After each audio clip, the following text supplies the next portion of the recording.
प्रिंसिपल साहब, जनाब चेयरमैन के मुअज़्ज़ज़ उस्तादान साहिबान, नाज़िम साहब, यकीनन چې نن ډېر د زیاته د خوشحالۍ خبره ده چې په تیر شوي پروګرام کې موږ یو اناونسمنټ کړی و د وال اف کایندنس، او الحمدلله نن هغه د وال اف کایندنس چې دی هغه بالکل ستاسو تر مخه دی.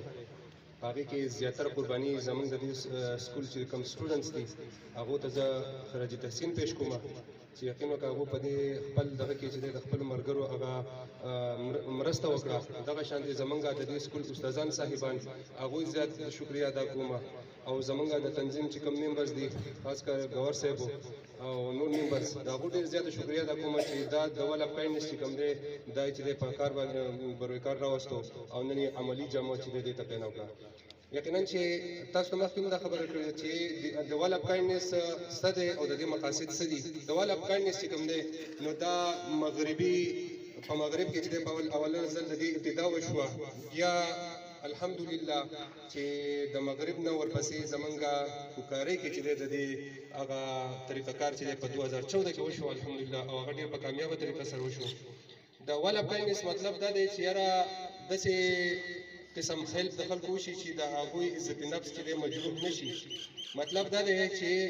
منګه کارډاري کې یو سړي ته چې دی هغه ډونیشن کوو یا یو څیز ورته چې دی هغه ورته وقف کوو، نو هغه به چې دی لږ شرمنګي محسوس کوي چې یاره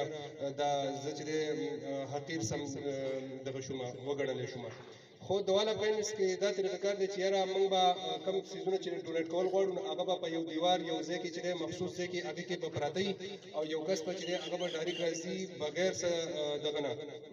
مخامخ کېدو نه د هغه شکل شبهات چې دی دا به نه راځي، او چې کوم د ضرورت سامان یي هغه چې دی هغه به اوچتوي، او بالکل د هغه به هېڅ قسم چې دی پته به یې نه لګي چې یاره چا اوچت کو چا راوړو. د وال اف کایندنس مطلب دا دی یعنې د هېڅ قسم عزت نفس چې کوم دی د هغې به هېڅ قسم چې د هغې ته به نقصان نه رسي. انشاءالله هر یو کار چې دی هغه په عزت کېږي. تاسو نن وینئ چې نن زموږ سټوډنټانو ټیچران صاحبانو او دغه شانتې د KKK ممبران چې دی هغوی دا سامانونه راوړي، مختلف سامانونه دي په دې کې چې دی کپړې دي،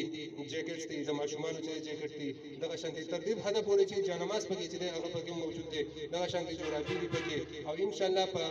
را روان دور کې چې دی پنسل کتابونه او دا هر څه چې دی دا به اویلیبل دي. نو زه